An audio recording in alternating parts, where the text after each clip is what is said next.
Hello, everybody. I'm Will. And I'm Kristen. And this is So I'm Watching Riverdale, Season 7, Episode 7? Yep. Chapter 124, Dirty Dancing. There was actually no Dirty Dancing. No, there was not. No groin on groin contact. No groin on groin contact. And we had that precedent set. Yeah.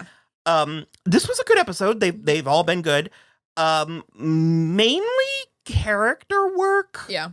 We did have a few plots progress a bit, mostly with Veronica. She's in trouble for for giving Betty underwear. That was a stretch.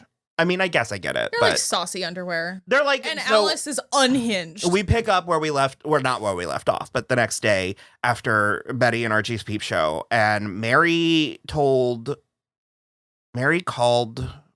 Penelope? Alice called Penelope.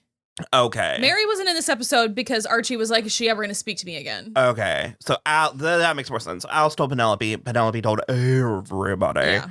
And so... We're starting with Agnes. Yeah. She went alphabetical. Agnes. So Betty is a pariah and Archie's the man. Mm-hmm. And of course, but also, I mean... That's how it checks out. Is, and then the 50s of it all. And so somehow Hermione and Hiram, because like I said, Veronica gave Betty underwear, and so they've taken away her allowance and got her a job at the Babylonium, which is we haven't seen the Babylonium. They've talked about it. Or was it what was the casino called? Wasn't it? I think you're right. Yeah. It's a movie theater now. It's a movie theater, yeah. Gorgeous, very... So pretty. Both quaint, but also stately. Yeah. As those theaters tend to be. So Veronica's working there. There's the owner who I don't recognize him. I don't think he's Mr. Lemley, yeah. He seems new. But Clay is also working there, and I didn't recognize him. that outfit really did a number. And they're trying to make movie theaters great again because everyone's staying at home watching that newfangled contraption TV, or going to the drive-in. And so Veronica stages a commercial. It was actually very tastefully done, and it was lightly inspired by the Nicole Kidman. It was heavily inspired by, but it didn't totally rip it off completely. We didn't get a play on the heartbreak. Somehow Heartbreak feels good to plays like this. But she was like, you'll love to cry here. That's so funny. That commercial too. There's just something about Nicole Kidman that is, because I believe Nicole Kidman believes in it. Like I believe she believes in this, but there just is... I said one time because she's on Facebook, like Nicole Kidman posts on Facebook, and I think that is so funny. It is, for those out there, Marie Antoinette had a little fake peasant village called Hameau de Lorraine, where she would go play common people. Yeah. She would go pretend to be normal, and I get that vibe from Nicole Kidman sometimes. Yeah. Like she and Keith Urban have a ranch in Tennessee. So that was wonderful. And her parents were going to buy it. They were going to buy the Babylonium, but they were going to like raise it and build a parking lot. Right. Which seems insane. Like what kind of, like just to spite Veronica? Like is there an investment? Is it going to be a paid parking lot? Like, how is this an investment? That is actually a good point, because they took away her allowance and made her get a job there to buy the place where they made her get a job. And tear it down. Do you know the criminal mastermind, the only criminal mastermind who could think that up? Hiram Lodge. So Veronica decided to sell one of her... Hopper? Tom, I think. I think that's an actor. That is also an actor. Oh, Edward. Edward. I was going to say, she had an Edward Hopper painting, original, and she's going to give it to Mr. Lemley so that he can sell it. So she's giving him a chore. Well, he'll end up with way more. Of course, because it's worth more than what her parents were.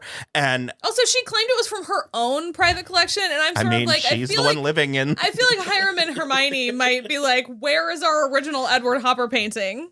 It was great, but also we are a little concerned that we're going down old pathways. Because she did the thing that she always used to do where she, like, called Smithers in, who is just literally, like, proud as a peacock of her. Like, couldn't be more pleased with how she's operating.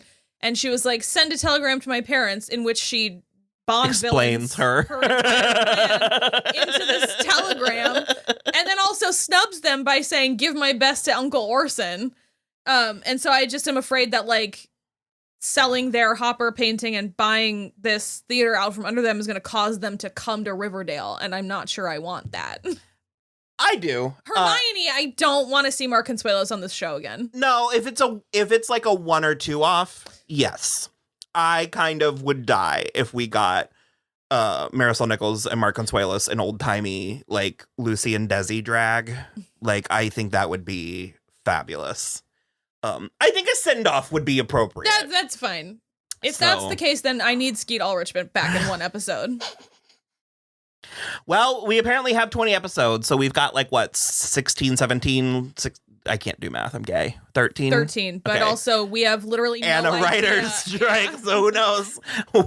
Who knows when these people will be set free from this blood covenant they've... Yeah. As of right now, there are 4 more scheduled on IMDb, and I believe, like I said last week, that's probably where they were intending to take their hiatus, and then they're going to do a back 9. So I can't imagine that anything beyond episode 11 is filmed, in which case it will not be around for a while. And what little I know about this writer's strike, and this isn't me being Chicken Little like the sky is falling, but just from what I know about it, it's probably going to be a minute. Because also well into the summer. The DGA and SAG are also potentially... As they should. As they should. 100%. We don't cross the picket line. Don't be a scab. Yeah, are we crossing the picket line? Totally. By doing this show? We didn't write this. We're not producing this. This is so nothing.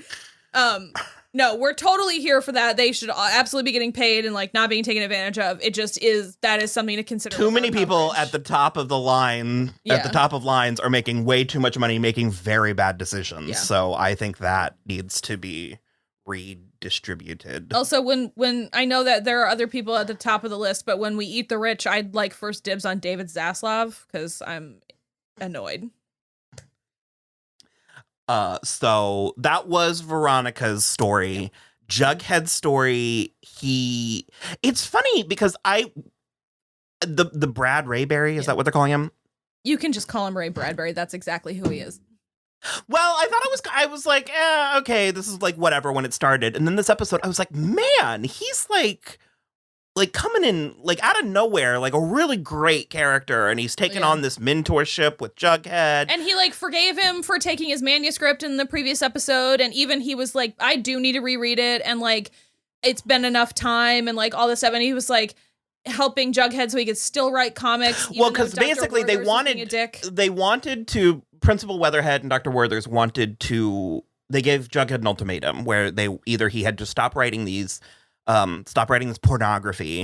It's a little too close to home with the current climate, but or he'll be expelled. And which, I mean, I get it. I understand like the world that we're in and all that. But I'm sort of like, Jughead, if you already have a job and a career and prospects and a mentor, they're doing you a favor. Like, just be expelled. But Brad Rayberry was like, education's important, which also I agree with, but like not in this environment. Not with Principal. Nothing you're learning there. No, definitely not. Not with these two friggin' yahoos and their fuzzy ass sweaters hanging around. And Dr. Werther's, he's like, there's something going on. There's absolutely something going on. Because he teleports. Yeah. He's like, we never see him moving. Yeah. We just see him in different places in that, office. He also just keeps like diagnosing that, like at the end with Betty, he was like, you're so tortured. Meanwhile, Betty is sitting there just like, what's up, y'all? I showed my underpants on TV. She's just walking around school with her dress up. And I'm just like, I think it's a very like, well, you're hysterical kind of a thing where it's like you can't prove that, and also all the hysterical women just needed their husbands to pleasure them and like they would have been fine. Remember in another period? Yeah. Where they have them all they end up at one point, all of them are in like hospital beds with like a box over their midsection. No, it's like, they're almost like an iron lungs. Paget Brewster was an icon on that show. There's one too, it's like a tweet that's like man in the 1800s, my wife who had 10 pregnancies and 0 orgasms this year is sad. It's like, cool, it's just she's crazy.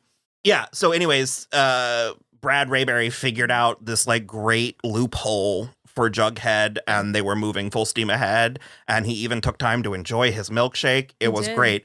So a milkman showed up at his house late at night. Yeah.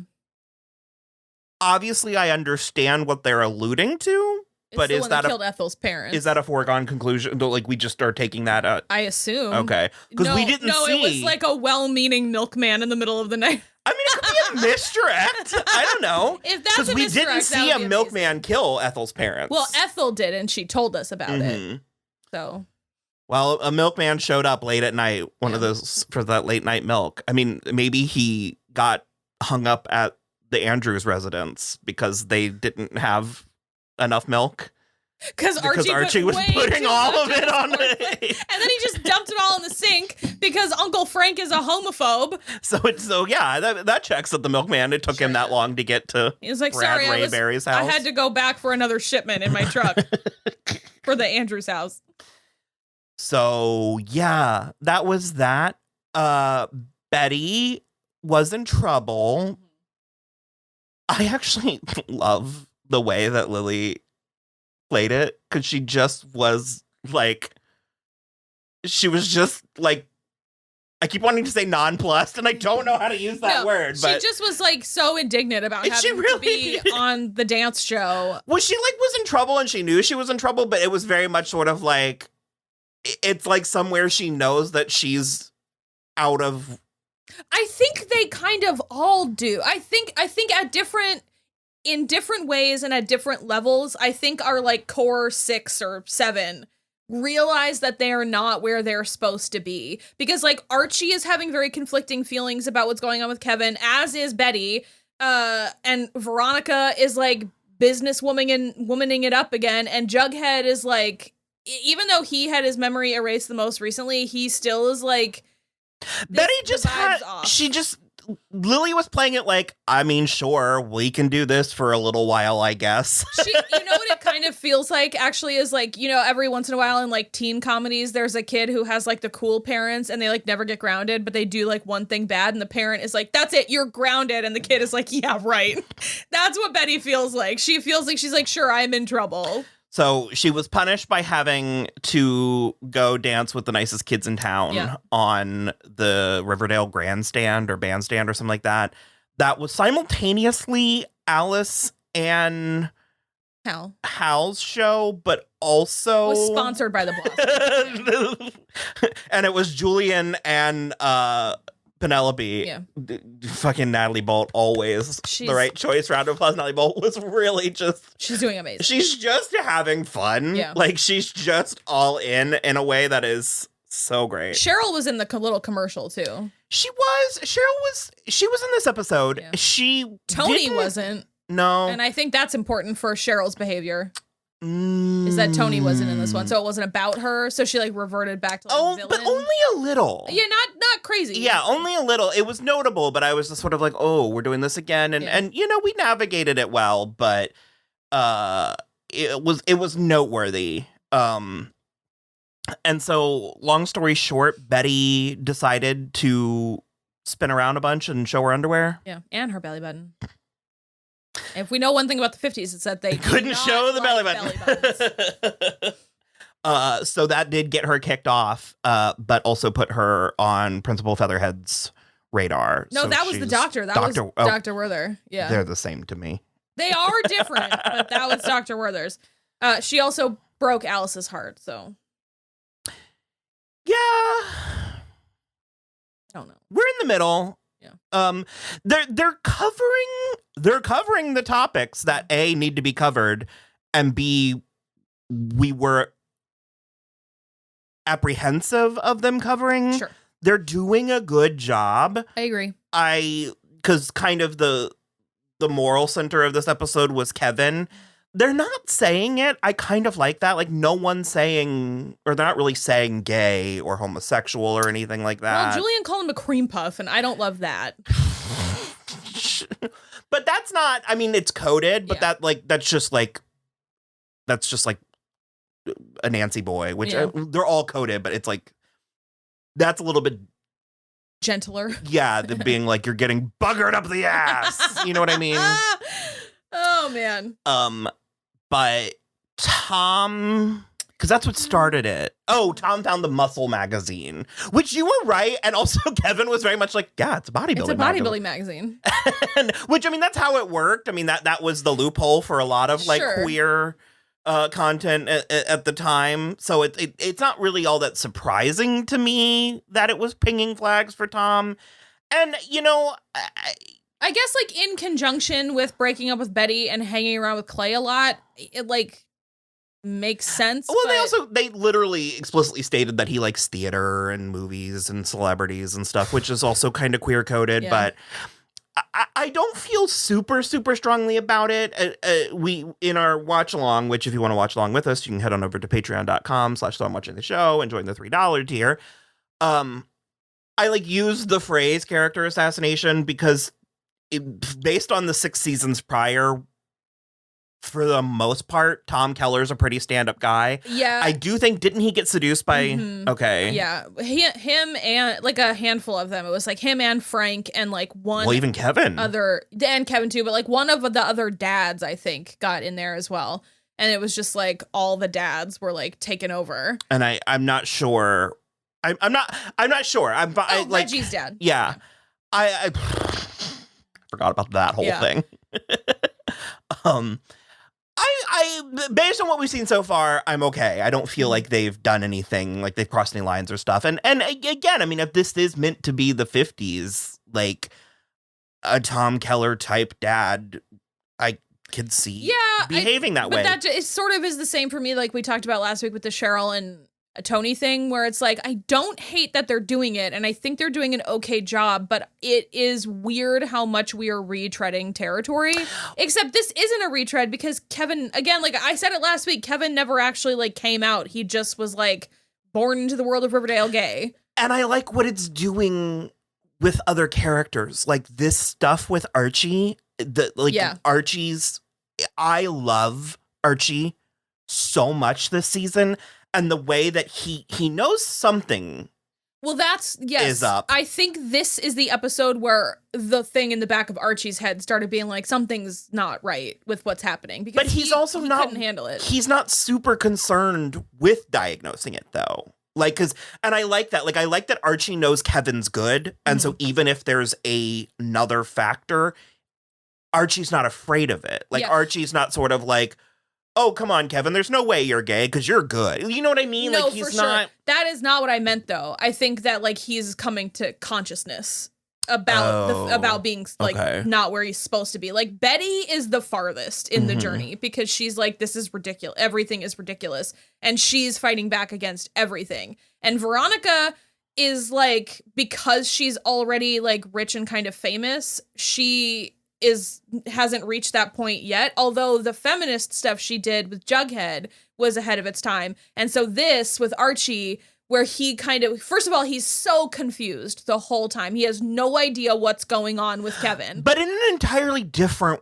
way than we used to criticize or comment on the characterization of Archie. 100%. And so then it's like, by the time and I don't even think he comes to a full realization about Kevin by the end. Because we don't know what Betty said to him. I don't think she said the whole thing. No. But I think she was like hinting. But I am curious to know who does know what. Yeah. But I do love that, like, something about what's going on, like you said, it's pinging Archie in a way where he's like, well, it doesn't matter what's going on with Kevin because I know Kevin's good. Mm-hmm. So it doesn't matter. And that's, I think, why he got so disgusted with Frank that he didn't eat his cornflakes, because Frank just was like, well, Frank is so weird. Frank ended up like basically saying it.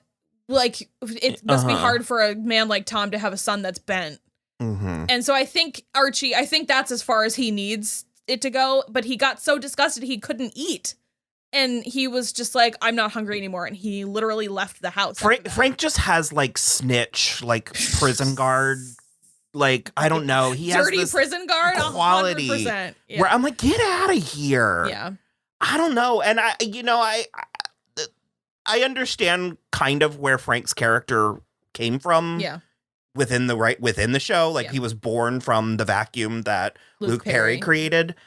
And I don't think that they've done a bad job with it, but there's a like, he's been better. There's sort of like a all right quality too. He's definitely been better at other times. And so I just like, that's the thing for me where like now I kind of think that Archie and Betty are the most conscious that something's going on. If that's where they're going, which it feels like that's what they're trying to do, is like every time one of them has some sort of realization like this, they're like, something about what's going on isn't correct. And I kind of love that. Because Archie and Kevin's plot this episode sort of ended with Archie approaching Kevin and Clay and basically being like, can we be friends? I like movies and theater. And it was I understood the subtext, and I almost think I prefer that to the text. I agree. I'm a little bit glad that we haven't, because at this point in 2023, although God. Moving on.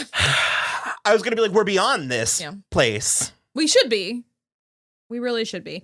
I did also, we can't leave this talk without saying that Julian was just horrible in this episode in the first, again, just as although always. I don't know his name. I feel for the actor because the character, Barish. Nicholas Barish. Yeah.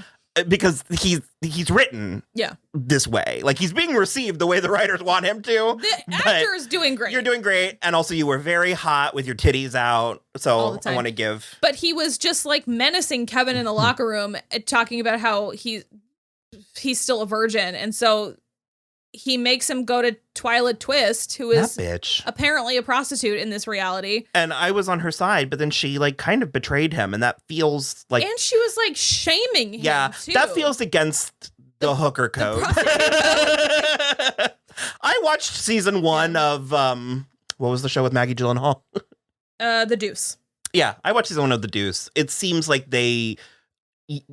I expect a little bit more discretion from my... Yeah. So she like immediately, because Kevin couldn't do it, and then like at the same time, Betty and Archie ran into each other, and like Archie said too much, and then Betty was like, you have to go save Kevin, and so it was like he got there. I mean, it's the most care this show has given to Kevin since season 2. So Kevin was crying, but then immediately after Twyla left, that tipped off Twyla when he burst into tears. Yeah, she called Tom and was like, your kid couldn't get it up, which is the call every father wants to hear.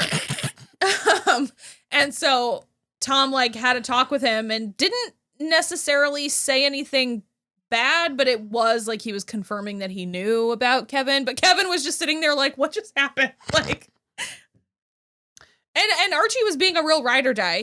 He was like, I'll tell everybody that you did it. I'll back you up.